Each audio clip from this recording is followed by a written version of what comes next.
हाय सांग माने आजिर नुआ भिडियो रे आपण मानकु बहुत बहुत स्वागत। आजिर भिडियो रे सांग माने देखिनेबा कोन मो गार्डन रो जरबीरा फूल गछ को देखंतु सांग माने जरबीरा फूल गछ रे आपण मानकर द्वितीय बारे फूल आसु नाही कि आज आमे जरबीरा फूल गछ रे को खत सार व्यवहार कले हमर द्वितीय बारे फूल आसी परिबो। शीत दिन सारा भरी फूल कढ आसुथबो। आज एई भिडियो टी शेयर करिबा आपण मानकु भलो लागिले लाइक सब्सक्राइब शेयर पे निहाती करिनेबे। चलंतु सांग माने मो गार्डन रो जरबीरा फूल गछर को खत सार पानी देखिनेबा। देखि नियतु सांग माने मोर दुईटी जरबीरा फूल गछ देखंतु केते सुंदरता फूल आसीची देखि नियंतु। एई फूल गछरे सांग माने मु किणिके आनिला बळे गोटिए फूल थिला से फूल गुटिक सुखिला सुखी गलाठु मु नाड़टी को कटिंग कर देली। तापरे देखंतु ये केते सुंदर भाबरे गोटिए फूल बाहरला देखंतु ता नाड़ केते साइज भाबर मोटा देखंतु ता नाड़टी केते मोटा साइज रो ये गोटिए फूल बाहरला।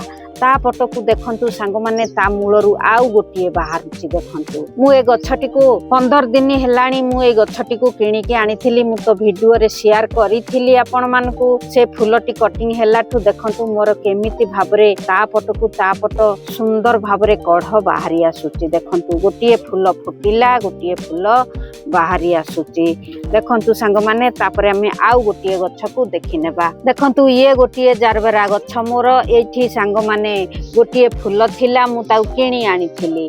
देखंतु एई फूलटी तार नाड़टी को मु कटिंग कर देली फूलटी को मु कटिंग कर देली। तापरे देखंतु ये केते सुंदर भाबरे गोटिए फूल कढ बाहरुची ता साइड कड रे भी आहुरी फूल कढ बाहरुची देखंतु सांग माने। एई भली जरबेरा फूल गछ को हमर को खत सार देले एमिति भाबरे फूल कढ तापटकू तापट आसुथबो किबा गछ ग्रो होउथबो। आउ शीत दिन सारा आमे एमिति जरबेरा फूलटीए पाई पारथबा। चलंतु आमे से खतटी को प्रस्तुत करिनेबा। देखि नियतु सांग माने मु गोटिए मग दिहरे गोटिए मग पानी थोइली गोटिए मग पानी थोइली। एई मग दिहरे आमे कोन करिबा पानी दिहरे किछि एलोवेरा आमे आनी व्यवहार करिबा सांग माने। देखंतु मोर एलोवेरा 2 पीस आनीची। एई एलोवेरा टुकु आमे कोन करिबा एई पानी दिहरे कटिंग करिबा पीस पीस करी कटिंग करिबा। बस एई पानी दिहरे सांग माने किछि एलोवेरा देली किछि कदली रो चोपा को भी मु देली। देखंतु सांग माने कदली चोपा आमे 2 पीस देबा निहाती एई पानी दिहरे। बस कदली चोपा मु देली। तापरे देखंतु सांग माने मु एई हातरे कोन धरिची ये हेला मोर डालिंब चोपा। आपण माने निहाती डालिंब खाउथिबे ता चोपाटी को एणे तेणे न फोपाड़ी सांग माने फूल गछरे व्यवहार करिवे। देखंतु एई डालिंब चोपाटी को आमे जदी एलोवेरा गछरे व्यवहार करिवा सांग माने बहुत सुंदरता काम दबो। हमर जरबेरा फूल गछरे सुंदर भाबरे फूल आनी पारिबो। एई डालिंब चोपाटी डालिंब चोपा को सुखै रखिबे ताकू गुंड करी पाउडर करी गछरे व्यवहार करि पारिबे किबा कटिंग करी पीस पीस करी गछरे व्यवहार करिवे। देखंतु मोर ये गुड़िए हेला डालिंब चोपा। एई डालिंब चोपा को मु कोन करिबी देखंतु ए पानी दिहरे मु इके पीस पीस करिकी पानी दिहरे कटिंग करिबी। आपण माने नुआ नुआ जरबेरा फूल गछ निहाती किनिथिबे हेले से फूल गछरे देखंतु सांग माने जदी फूल कढ द्वितीय बारे नो आसुथाए एई डालिंबर चोपाटी को किबा ता छेलटी को एई भाबरे टुकुड़ा टुकुड़ा कटिंग करी पानी करी गछरे व्यवहार करंतु किबा सुखै करी तार गुंड करी पाउडर करी गछ मूल रे भी व्यवहार करंतु। बहुत सुंदर भाबरे फूल आसी पारिबो। आ जरबेरा फूल गछ को एई डालिंब चोपाटी बहुत सुंदर भाबरे ग्रो करि पारिबो। देखि नेले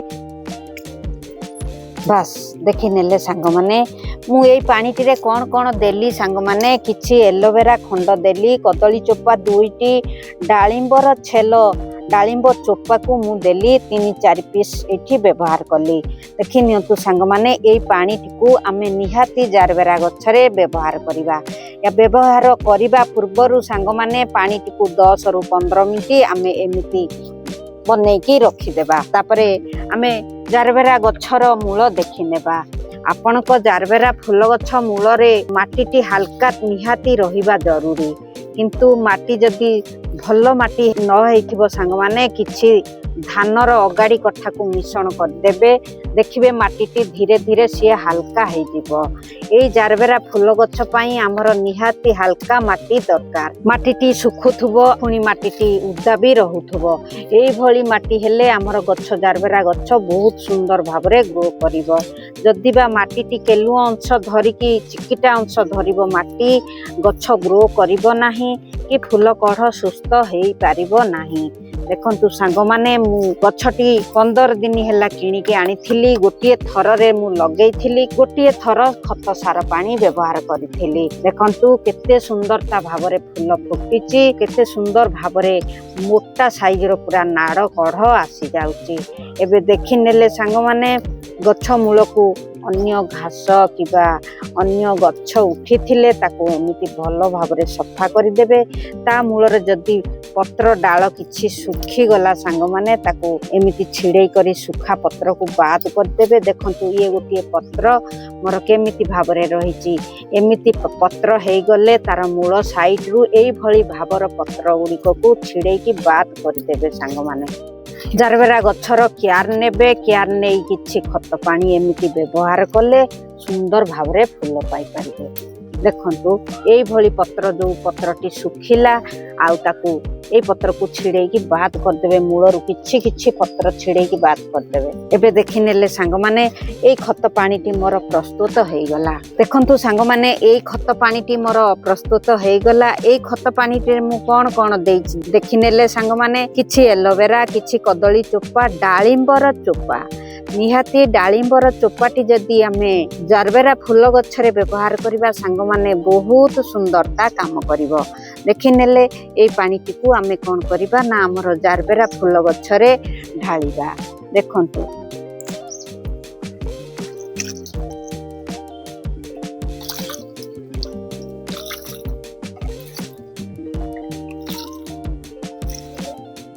ଆପଣ ମାନଙ୍କର ଯଦି ଏଇ ଭାବରେ ଜାରବେରା ଗଛ ଅଛି ସାଙ୍ଗମାନେ ନିହାତି ଗୋଟେ ସପ୍ତାହରେ ଥରେ ଏଇଭଳି ପାଣିଟିଏ ବ୍ୟବହାର କରନ୍ତୁ। କଦଳୀ ଚୋପାର ପାଣି କିମ୍ବା ଡାଳିମ୍ବ ଚୋପାର ପାଣି ଏଇଭଳି ଭାବରେ ଜାରବେରା ଫୁଲ ପାଇପାରିବେ। ଦେଖିନେଲେ ସାଙ୍ଗମାନେ ଆଜି ମୋର ଜାରବେରା ଫୁଲ ଗଛର କେତେ ସୁନ୍ଦର ଭାବରେ ଗ୍ରୋ ଅଛି, କେତେ ସୁନ୍ଦର ଭାବରେ ନାଡ଼ କଢ଼ ଆସିଯାଉଛି। ଏବେ ତ ଆପଣମାନେ ଦେଖିନେଲେ ମୋ ଗାର୍ଡେନର ଜାରବେରା ଫୁଲ ଗଛକୁ ମୁଁ କୋଉ ଭଳି ଖତ ସାର ବ୍ୟବହାର କଲି। ଆପଣମାନଙ୍କର ଯଦି ନୂଆ ଗଛ କିମ୍ବା ପୁରୁଣା ଗଛ ଜାରବେରା ଗଛ ଥାଏ ନିହାତି ଏହି ଭାବରେ ଖତ ପାଣି ବ୍ୟବହାର କରନ୍ତୁ। ଦେଖିନେବେ ସାଙ୍ଗମାନେ ଦ୍ୱିତୀୟବାର ଡବଲ ଫୁଲ ଜାରବେରା ଗଛରେ ଆସିପାରିବ। ଆଉ ମୋ ଭିଡ଼ିଓଟି ଯଦି ଭଲ ଲାଗିଥାଏ ଲାଇକ୍, ସବସ୍କ୍ରାଇବ୍, ସେୟାର ପେ ନିହାତି କରିନେବେ। ଏବେ ରହୁଛି ଆର ଭିଡ଼ିଓରେ ଦେଖାହବ। ଏବେ ରହୁଛି ବାଏ।